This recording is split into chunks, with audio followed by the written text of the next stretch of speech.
Some moments arrive quietly, disguised as ordinary days, yet they carry the power to fracture a life open and rebuild it from the inside out.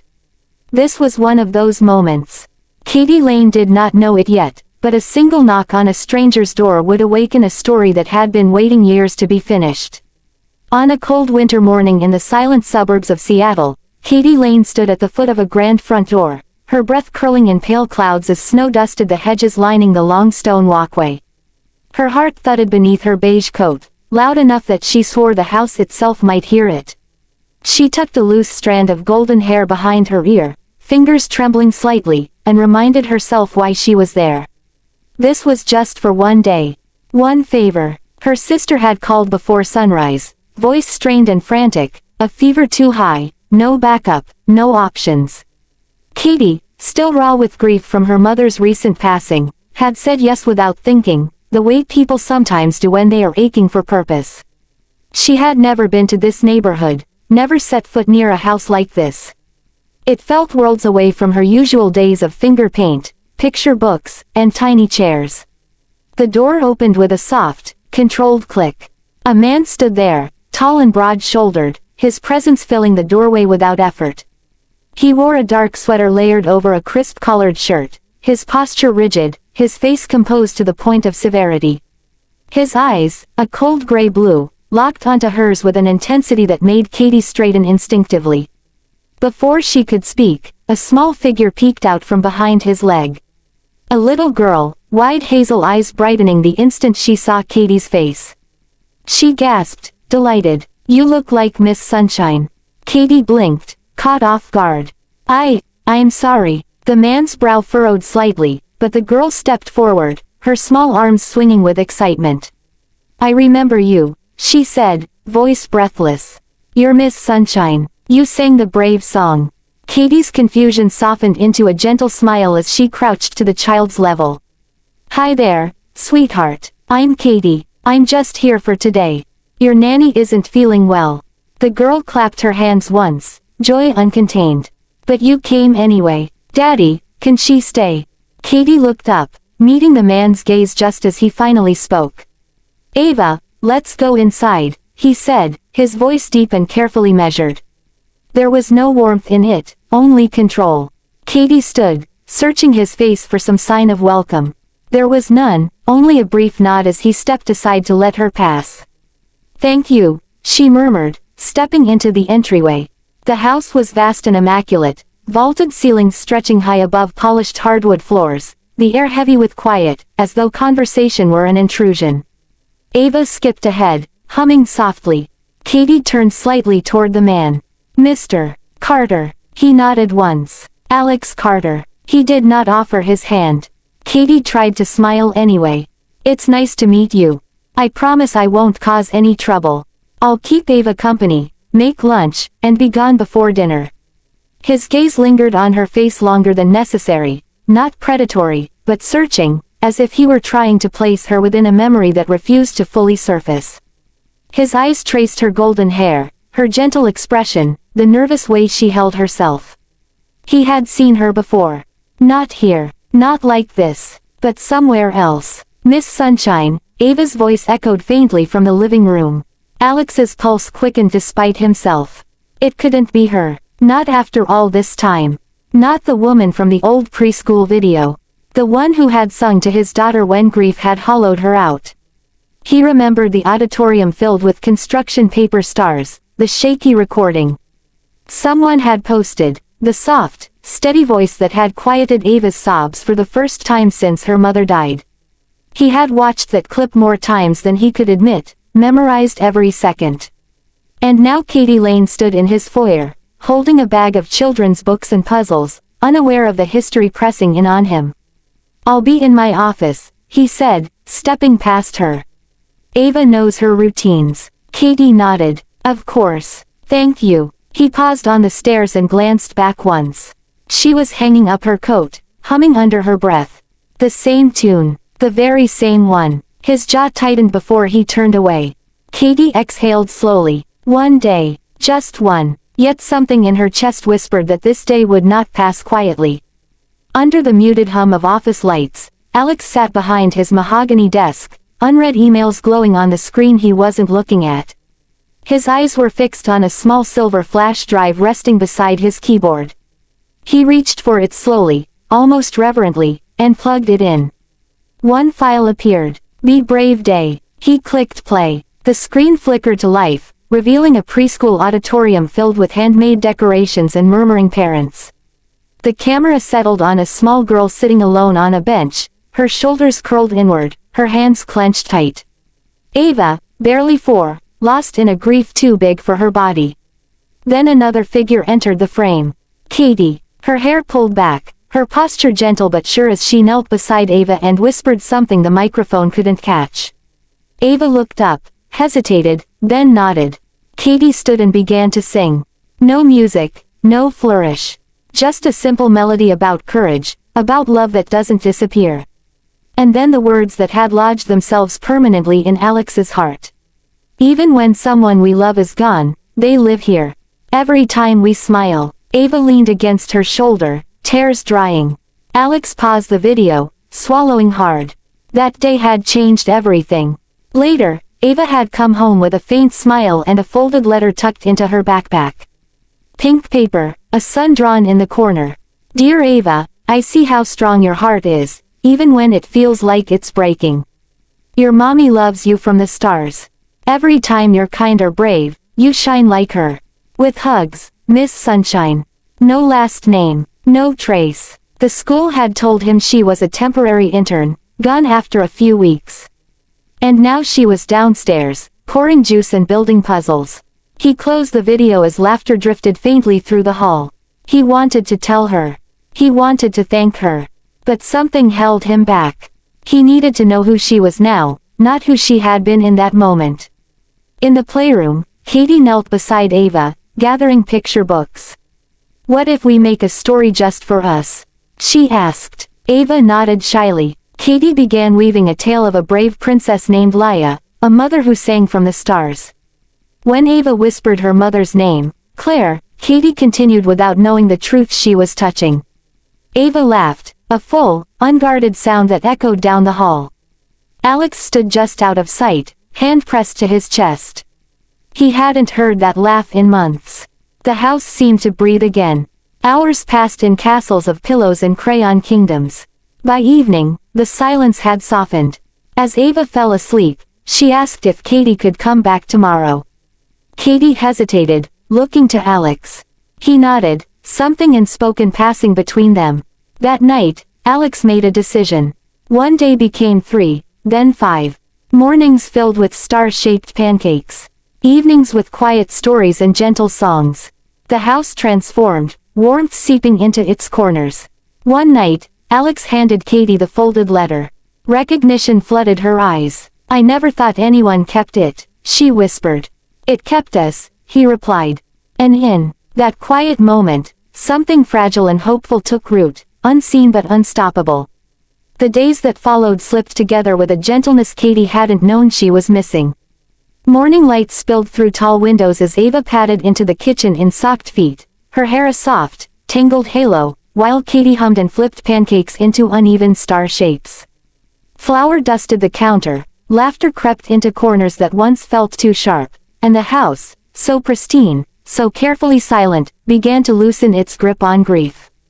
Alex noticed it in small, startling ways. The way he lingered in the doorway longer than necessary, mug warming his hands as he watched Katie kneel to Ava's height, correcting her spelling with patience that never carried disappointment. The way Ava talked more, laughed louder, slept deeper. Katie was not filling space. She was restoring it. She never tried to take control of the house, never imposed herself. She simply fit, like something that had always belonged but had been missing. In the evenings, she folded laundry while humming softly, the same tune Alex had memorized without meaning to. Sometimes she sat on the floor beside Ava, crayons scattered, both of them lost in concentration. Alex found himself listening for her footsteps, for the sound of her voice drifting down the hall. One night, winter wind rattled the windows, and Ava woke with flushed cheeks and glassy eyes. Katie noticed immediately, pressing her palm to the child's forehead. She's burning up, she whispered, scooping Ava into her arms without hesitation. Alex hovered, worry etched deep. "You don't have to stay," he said. Katie shook her head gently. "I want to." She stayed all night, cool cloths and whispered stories, her body curved protectively around Ava's small frame. At some point, exhaustion pulled at her eyes, but she didn't sleep. At 3:15 a.m., she noticed a tray outside the door. "Tea." A folded note. "You stayed for her. Thank you." She held it to her chest, emotion pressing so tight it hurt to breathe. By morning, the fever broke. Ava smiled again. Life resumed, quieter, softer. Then the message arrived. A teaching position. Full-time. A chance to return to the career Katie loved. She stared at the screen, her heart twisting inexplicably. Why did the thought of leaving feel heavier than staying? She wandered the house, passing the framed letter Alex had hung near the entryway. Her own words, written for a child she hadn't known, now anchoring a family she had never expected. She sat with Alex at the kitchen table that morning, Ava still asleep upstairs. "I got the offer," she said softly. "And I'm going to take it." Alex's face stilled, something tightening beneath his calm. "Is it what you want?" he asked. "It's what I was meant to do," she replied, though her chest ached. He leaned back, arms crossed. "You were never temporary," he said quietly. Tears burned her eyes. "I'm not her mother," she whispered. "I was just passing through." "You were never just anything," he replied, but the words landed too late. Katie packed the evening in silence. She hugged Ava, kissed her forehead, promised to write. Snow fell thick as she walked to the gate. In the cab, she opened the small box left for her. Inside, the letter she had written years ago, now framed. Beneath her words, Alex's handwriting. "To the woman who changed 2 lives with a few kind words." Tears slid down her cheeks as the house faded from view.